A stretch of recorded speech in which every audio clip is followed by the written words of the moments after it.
আপনারা প্লিজ একটু মনোযোগ দিয়ে শুনবেন। আমরা নারায়ণগঞ্জকে জানতাম নির্যাতনের প্রতীক হিসাবে। এখানে অনেক বড় গডফাদার ছিল, অনেক কুখ্যাত গডফাদার ছিল, অনেক নির্যাতন অত্যাচারের ঘটনা ঘটেছে, 7 খুনের মতো ভয়াবহ ঘটনা ঘটেছে। আমরা নারায়ণগঞ্জকে নির্যাতনের বদলে মুক্তির জায়গা হিসাবে দেখতে চাই। সেটারই একটা প্রতীকী প্রকাশ হিসাবে আমরা নারায়ণগঞ্জ থেকে অনলাইন বেল বন্ডের এই প্রক্রিয়াটা শুরু করলাম পাইলট প্রজেক্ট হিসাবে। এটা কিভাবে কাজ করবে আপনাদেরকে সব ব্যাখ্যা করা হয়েছে, আমি আর ডিটেইল ব্যাখ্যায় যাচ্ছি না। তবে আপনাদেরকে একটা জিনিস আমরা বলতে চাই, এই অনলাইন বেল বন্ডটা যে চালু করা হয়েছে এটা কোনো আইসোলেটেড পদক্ষেপ হিসাবে চালু করা হয় নাই। আমরা বিচার বিভাগে আইন ও বিচার মন্ত্রণালয়ের পক্ষ থেকে যে সংস্কারগুলো আনছি সেটার মূল লক্ষ্যই হচ্ছে বিচারের সময় কমানো, বিচার প্রার্থী মানুষের ভোগান্তি হ্রাস করা, তার খরচের সাশ্রয় করা এবং ন্যায় বিচার নিশ্চিত করা। আমরা এর জন্য অনেকগুলো কাজ করেছি। আপনারা যারা আইনজীবী আছেন আপনারা আমার চেয়ে ভালো বুঝবেন জিনিসগুলো, আপনারা লক্ষ্য করে দেখেন। আমরা সিআরপিসি সিপিসিতে অ্যামেন্ডমেন্ট করেছি, বিশেষ করে সিপিসিতে সময় বাঁচানোর জন্য আমরা যে আপনার রিটেন এফিডেভিট দেওয়ার ব্যবস্থা করেছি, মূল মামলাতেই ডিক্রি নিষ্পত্তির ব্যবস্থা করেছি, হিয়ারিংয়ের ইচ্ছামতো হিয়ারিং নেওয়ার স্কোপ কমিয়েছি, ফৌজদারি কার্যবিধিতেও আমরা অনেক পরিবর্তন এনেছি। ইচ্ছামতো আর এখন হিয়ারিং নেওয়া যাবে না, মিথ্যা মামলা করা যাবে না।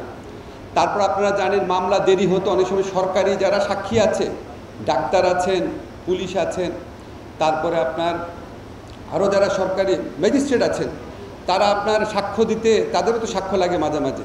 তো এই সাক্ষ্যটা সম্পূর্ণভাবে আমরা অনলাইনে নেওয়ার একটা স্কোপ করে দিয়েছি। তারপরে আমরা যারা সিভিল কোর্ট আছে, ক্রিমিনাল কোর্ট আছে, এটাকে সম্পূর্ণভাবে পৃথক করে দিয়েছি।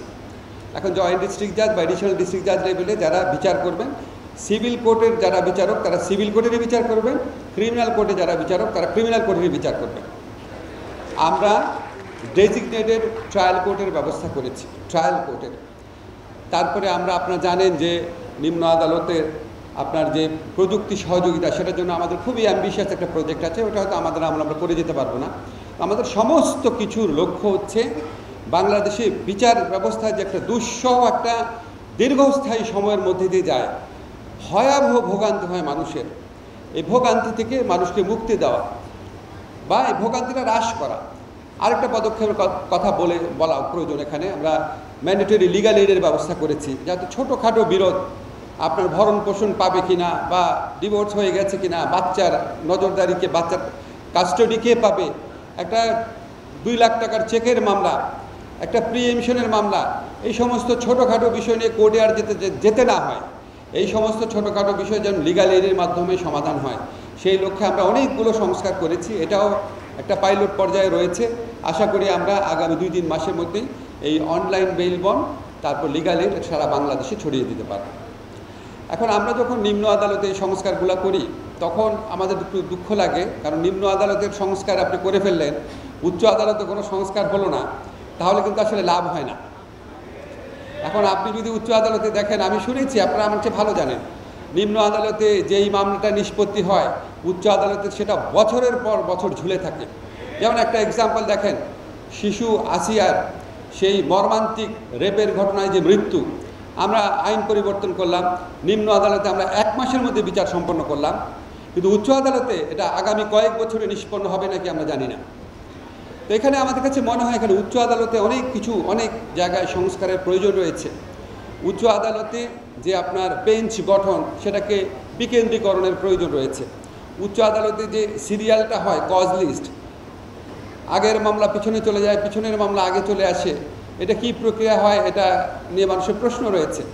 উচ্চ আদালতে যখন জাজমেন্ট হয়, জাজমেন্ট হওয়ার পরে জাজমেন্ট আপনার পাওয়ার ক্ষেত্রে, যেমন আজকে যদি জাজমেন্ট হয়, আমার জাজমেন্টটা যদি আগে হয় আমি তো আগে পাবো, কিন্তু দেখা যাচ্ছে সেখানেও আগে জাজমেন্ট হয়ে গেছে কিন্তু সে অনেক পরে পাচ্ছে। এরকম বিভিন্ন ধরনের অ্যানোমালিজ আছে, বিভিন্ন ধরনের আছে, সব কিছু বলতে চাচ্ছি না। উচ্চ আদালতের বিচারকরা আজকে বলে ফেলছি, উচ্চ আদালতের বিচারকরা ইন্সপেকশনে যান নিম্ন আদালত ঠিক মতো কাজ করছে নাকি এটা দেখার জন্য, কিন্তু এটা অনেক সময় এটা ইন্সপেকশনার থাকে না, এটা একটা আনন্দ ভ্রমণে পরিণত হয়। আমি এমন ঘটনাও শুনেছি, বগুড়াতে তৎকালীন প্রধান বিচারপতি উনি একটা ইন্সপেকশনের কাজে গিয়েছিলেন, একদিনে 2,63,000 টাকা খাবারের বিল হয়েছে। কারণ ওনার সাথে বিরাট একটা টিম গিয়েছিল এবং এই টাকা যোগান দিতে হয়েছে নিম্ন আদালতের দরিদ্র বিচারকদের।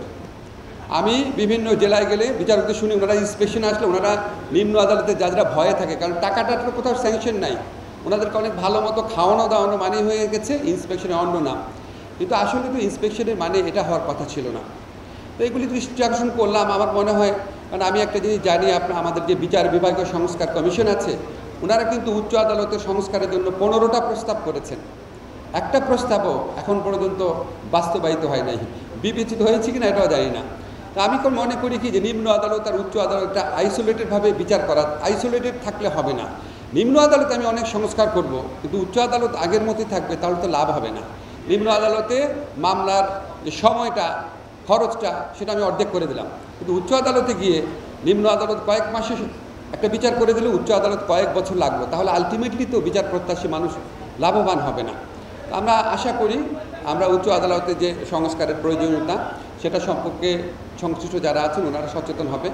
আমাদের সংস্কারের কাজ শেষ হয় নাই, আমরা যতদিন আছি শেষ পর্যন্ত কাজ করে যাব। আপনাদের সবার সহযোগিতা চাবো। এই অনলাইন বেইল বন্ড কিছুই ফাংশন করবেন না আপনারা আইনজীবীরা যদি সহযোগিতা না করেন। তা আমরা এই প্রক্রিয়াটাকে আরও সহজ করা, আমাদের আইসিটি যে উপদেষ্টা আছেন উনি বলেছেন আমরা এটা আরও সহজ করার চেষ্টা করব। যে কাজটাই করি আমরা, যেই আইনই করি, যেই সিস্টেমই চালু করি, প্রয়োগ করার কাজটা তো আপনাদের, বিশেষ করে যারা আইনজীবী আছেন, বিশেষ করে যারা আপনার জাজরা আছেন। জাজরা না হয় ঠিক আছে, আমাদের মন্ত্রণালয়ের সাথে সংশ্লিষ্টতা করবেন। আপনারা যদি সবাই সহযোগিতা করেন, ইনশাআল্লাহ আমরা বিচার ব্যবস্থাকে আগের চেয়ে অনেক ভালো জায়গায় রেখে যেতে পারবো।